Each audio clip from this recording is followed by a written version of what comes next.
새로움을 탐험하다. MBC.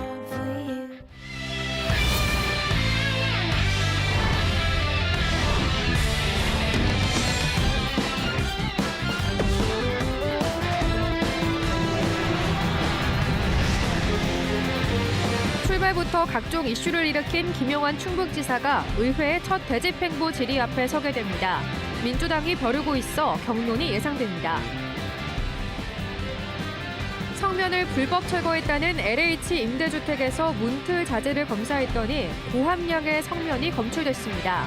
이런 자재가 보통 자갈 등으로 재활용되는 일반 폐기물로 처리됐습니다. 갑자기 끊어져 절벽이 되는 황당한 길이 있습니다. 이 길을 따라 차를 몰던 40대 부자가 숨졌는데 사고 보름이 넘도록 책임 소재가 명확하지 않습니다. 진천의 한 어린이집이 부당 인사 논란으로 갈등입니다. 법적 효력을 가진 중앙노동위원회의 개입도 소용이 없습니다.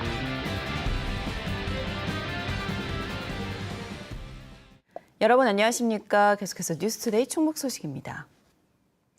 취임 2달여 동안 각종 이슈를 만든 김영환 충북지사가 처음으로 도의회 공세 앞에 서게 됐습니다. 야당 의원들이 복지 공약 후퇴 논란과 차 없는 도청 갈등 등을 두고 파상 공세를 예고해 전운이 감돌고 있습니다. 정재영 기자입니다. 충북지사를 의회에 출석시켜 현안에 대한 답변을 듣는 대집행부 질문. 공개적으로 지사의 공약과 정책을 비판하고 개선을 요구할 수 있는 자리라 의원들의 경쟁이 치열합니다. 특히 지사와 소속 정당이 다를 경우 설전이 벌어지기도 하는데 부대 때는 당시 소수였던 새누리당 의원들이 질문할 기회를 얻지 못하자 항의 농성에 나섰을 정도입니다. 이번 12대 의회에서 소수당이자 야당은 민주당. 첫 대집행부 질문에 재선인 이상정 정책복지위원장과 초선 박진희 의원이 나섭니다.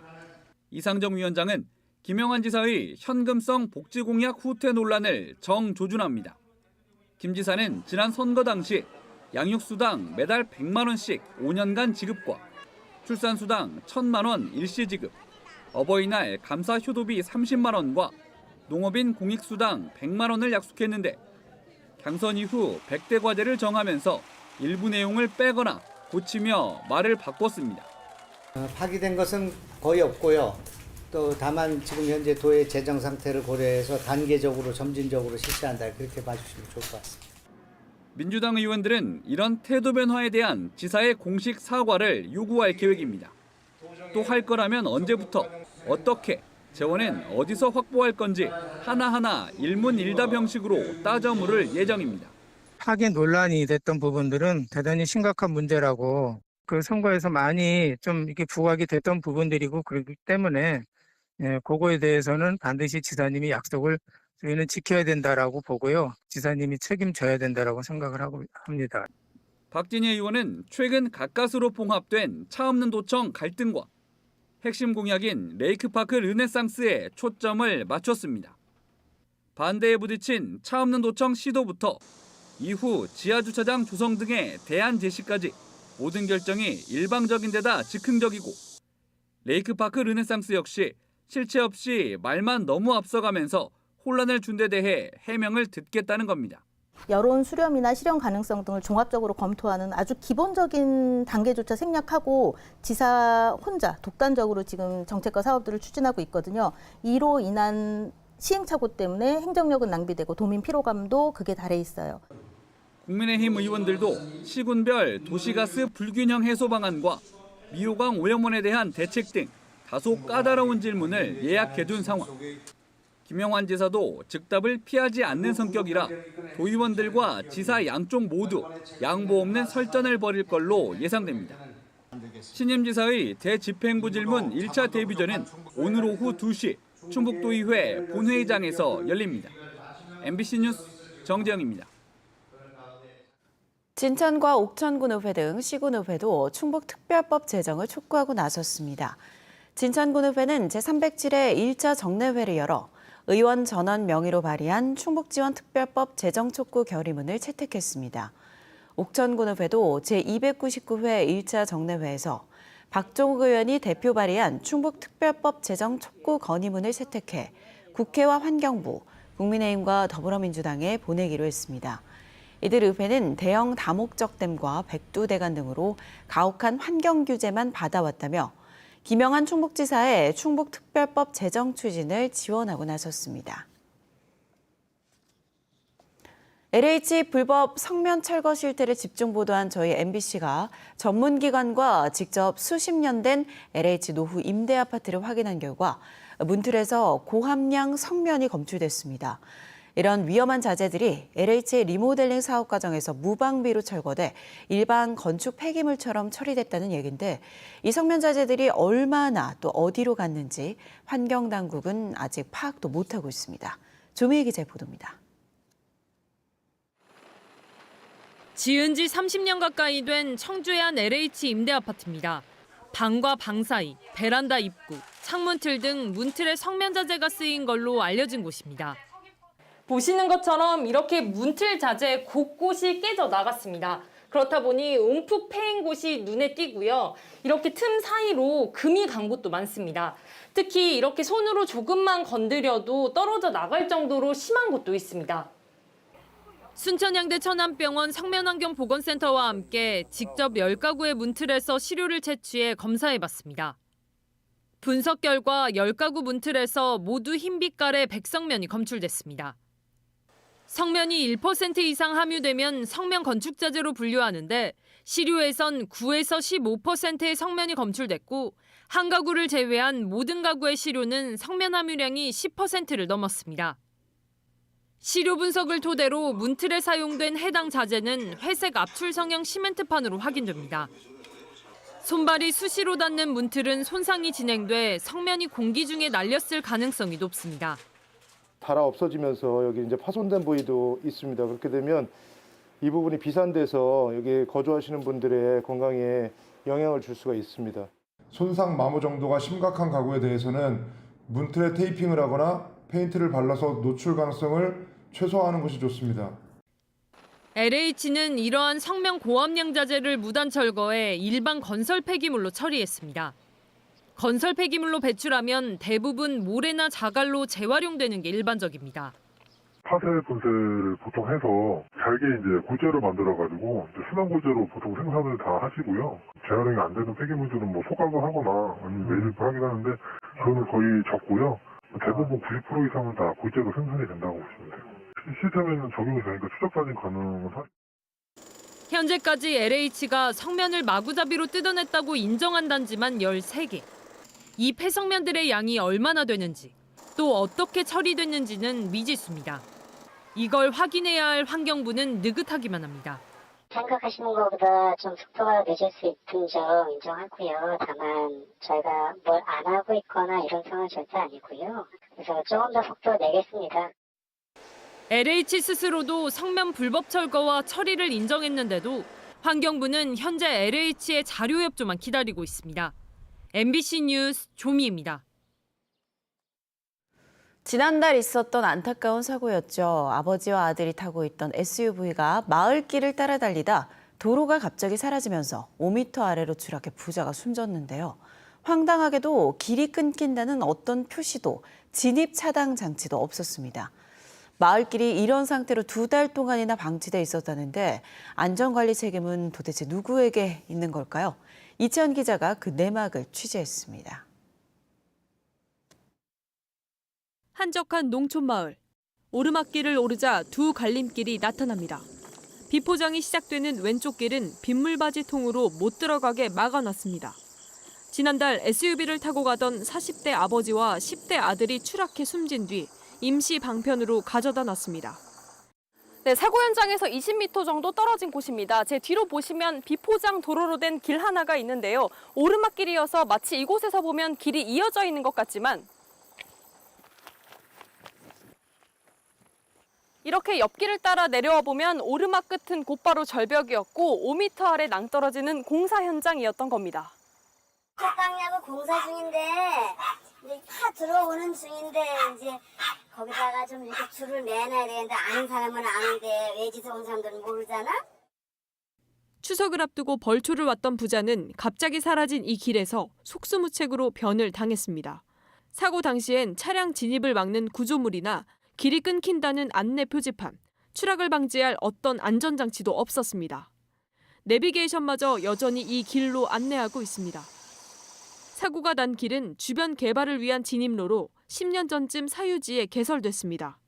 최근 택지 조성을 앞두고 길을 깎아 진입로 높이를 낮추는 절토 작업이 진행됐는데 공사가 멈추면서 길 아래로 5m 높이의 절벽이 생겼습니다.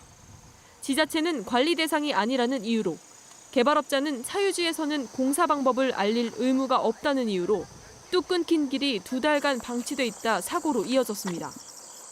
건축공사 이전 부지 조성 인허가 단계에선 감리나 현장 관리인을 둘 수 있는 법적 규정도 없었습니다. 공사를 어떤 식으로 하겠다는 얘기는 없어요. 옆에를 깎든 그런 거에 대한 거는 자세적인 공사 방법에 대해서는 저희도 알 수가 없습니다. 1호가의 한 큰 맹점이라 봐야 돼. 경찰은 현장 관계자를 참고인 신분으로 불러 조사하는 한편 건축주와 토목 업체를 상대로 업무상 과실치사 혐의를 적용할 수 있는지 수사하고 있습니다. MBC 뉴스 이채연입니다. 지난달 무면허 상태로 청주 도심에서 뺑소니 인명사고를 내고 잠적한 30대 카자흐스탄인 불법 체류자가 3주 만에 붙잡혔습니다. 가족과 지인 등을 상대로 탐문 수사를 벌인 경찰은 지난 8일 저녁 청주 복대동 지인의 집에 숨어 지내던 뺑소니 운전자를 붙잡아 무면허 운전과 도주치상 등의 혐의로 구속 송치했습니다. 이 남성은 무면허에 불법 체류자 신분이 적발되는 게 두려워 달아났다고 경찰에 진술했습니다. 한편 이 남성에게 운전 업무를 시킨 화물차주도 무면허 운전 방조 혐의로 불구속 입건됐습니다. 음주운전을 하다 차에서 잠든 충북경찰청 소송의 임관 3년차 순경이 직위 해제됐습니다. 충북경찰청은 지난 9일 새벽 청주 청환군청 인근 도로에서 혈중 알코올 농도 0.122% 상태로 운전한 31살 순경을 직위 해제하고 도로교통법 위반 혐의로 입건했습니다. 해당 경찰관은 신호대기 중 잠이 들었다가 다른 차량 운전자의 신고로 적발됐습니다. 진천의 한 어린이집 일부 교사들이 거리로 나왔습니다. 사용자의 인사권, 어디까지 인정할지를 두고 진천의 어린이집에서 갈등이 터져나온 건데요. 이 법적 효력을 가진 중앙노동위원회 결정에도 1년 넘게 논란이 한창입니다. 김은초 기자입니다. 아이를 보육해야 할 어린이집 교사들이 거리에서 구호를 외칩니다. 고용노동부를 향해 직장 내 괴롭힘을 조사해달라는 겁니다. 직장 내 괴롭힘, 즉각 중단하라! 이들은 진천의 한 어린이집 교사들. 원장의 독단적 인사결정으로 하루아침에 담임에서 보조교사로 강등돼 급여가 30% 깎였고 복귀하려면 PPT 발표를 통해 능력을 입증하라고 요구받는 등 뚜렷한 이유 없이 1년 넘게 괴롭힘을 당했다고 주장합니다. 교사를 서포트하는 역할, 그런 역할을 주셨고요. 교구제자 계라모, 그게 엄청 자존감이 하락되는, 이렇게 갑자기 정교사가 보조교사로 강등된 일도 없었고. 원장과 일부 교사들 사이 갈등이 시작된 건 지난해 초. 아무리 사용자라도 노동자의 경제적 타격이 지나치고 일방적 강등 인사는 부당하다는 중앙노동위의 판정에도 달라진 건 없습니다. 지위를 이용하여서 부당한 업무 지시를 지속적으로 반복적으로 행하고 고용노동부에서 발간한 직장 내 괴롭힘 판단 기준에 따라서도 적정 범위를 넘어선. 상대인 어린이집 원장은 해당 교사들에 대한 학부모들의 불만이 수년간 계속되면서 어쩔 수 없는 인사 조치였다고 말합니다. 중노위 판정도 인정할 수 없다며 1년에 1,000만 원에 이르는 이행 강제금을 내며 맞서고 있습니다. 행정소송도 냈습니다. 이렇게 하면 나는 어린이집 운영할 수 없다. 부적절한 보육을 해서 아이가 상처를 받고 떠났고. 원장은 갈등 상대인 일부 교사들을 아동학대 혐의로 신고했고 교사들은 원장에 대해 직장 내 괴롭힘으로 노동부에 신고했습니다. MBC 뉴스 김은초입니다.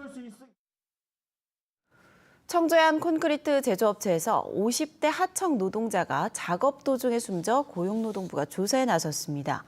고용노동부에 따르면 숨진 노동자는 어제 오전 거푸집 밑에서 인양고리를 빼려다 넘어진 2.5톤 무게의 거푸집에 하반신이 깔려 숨졌습니다.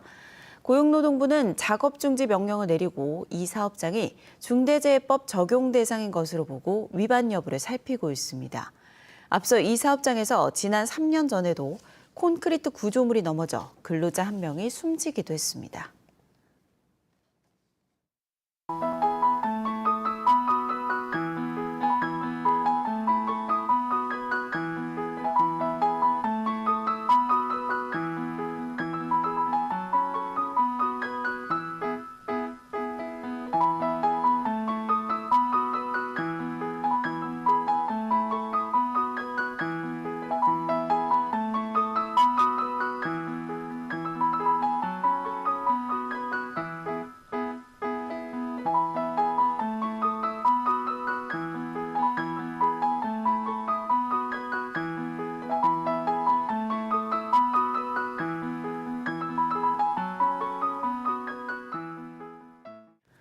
착공 지연이 우려됐던 대전 옥천 광역철도 연장 사업에 청신호가 켜졌습니다.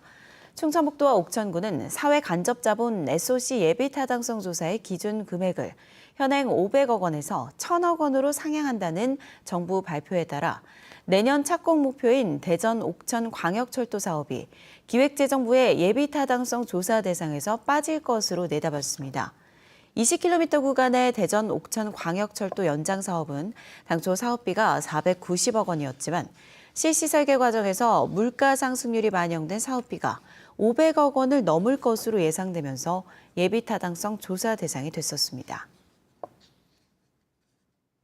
학생 수 감소 추세에 맞춰 내년 충북에서 선발하는 유치원과 초등학교 교사 규모도 올해보다 44%가량 줄어듭니다.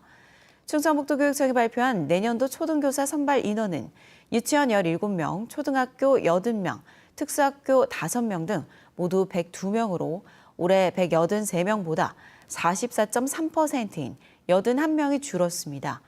항목별로는 특수교사 81명이 줄어 대부분을 차지했고 초등학교 교사가 6명 감소해 뒤를 이었습니다.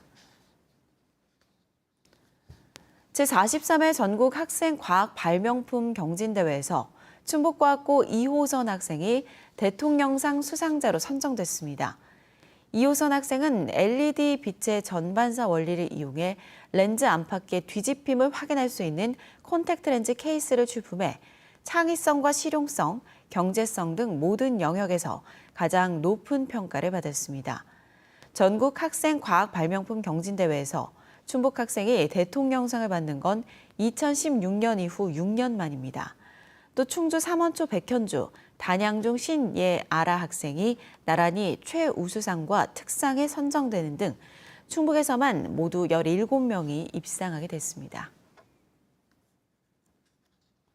동국대학교 캠퍼스타운 사업단이 주관하고 MBC 충북과 충북창조경제혁신센터가 진행하는 로컬 인사이트 스쿨이 어제 서울 동국대학교 캠퍼스에서 개강했습니다.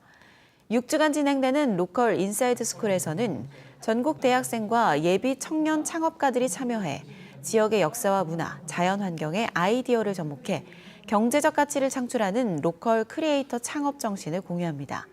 이어 충주 관악골 일대를 둘러보며 지역 자원을 활용한 현장 실습 프로그램에도 참여합니다. 동국대 정영식 단장은 이번 프로그램이 창업을 준비 중인 청년들에게 기회장이 되길 바란다고 말했습니다.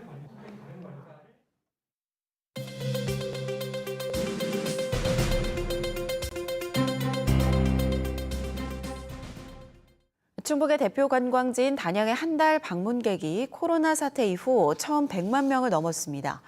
단양구는 8월 한 달 동안 도담삼봉 164만 4천여 명, 만천하 스카이워크 49만 5천여 명 등 28개 주요 관광지에만 110만 2,419명이 방문해 코로나 이전 수준을 회복했다고 밝혔습니다. 이는 지난해 같은 기간보다도 34% 많은 수치입니다. 다만 상반기 부진으로 올해 단양의 누적 관광객은 494만 3,500여 명으로 연간 1,000만 명을 넘긴 2019년의 절반을 조금 밑도는 수준입니다. 2차 전지 관련 기업인 에코프로 HN이 진천에 3,500억 원을 투자합니다. 에코프로 HN은 충청북도, 진천군과 투자 협약을 맺고 2026년까지 3,500억 원을 투자해 진천 초평 은암산업단지에 2차 전지 양극재 첨가물 생산시설을 건립하기로 했습니다. 이어 상호명 비공개를 요구한 또 다른 기업도 진천에 1,348억 원을 투자하는 협약을 진행했습니다. 이들 투자 협약은 충청북도가 서울에서 마련한 첨단 우수기업 투자유치 설명회 자리에서 이뤄졌습니다. 지난 2017년과 2020년 집중호우 당시 침수 피해를 입었던 음성 삼성면을 중심으로 연말부터 재해 예방 사업이 시작됩니다.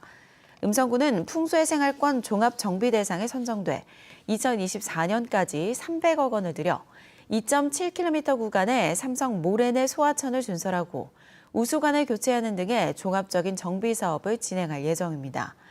음성군은 삼성지구 외에도 음성읍 신천지구와 금왕 무극지구 등 21개 지구에서 사업비 1,162억 원을 투입하는 재해 예방 사업을 벌이고 있습니다. 청주와 대전 신탄진을 잇는 국도 17호선에 좌회전 감응 신호가 적용됩니다. 청주시 내년까지 총 사업비 10억 원을 들여 출퇴근길 지정체가 잦은 남이면 양촌리와 현도면 양지리 사이 국도 17호선 19km 구간 13개 교차로에 좌회전 감응 신호를 설치합니다. 감응식 신호는 차량 유무에 관계없이 정해진 시간에 따라 신호를 반복하는 일반 신호등과 달리 감지 센서를 통해 신호 대기 차량이 없으면 직진 신호를 유지해 불필요한 신호 대기를 줄일 수 있습니다.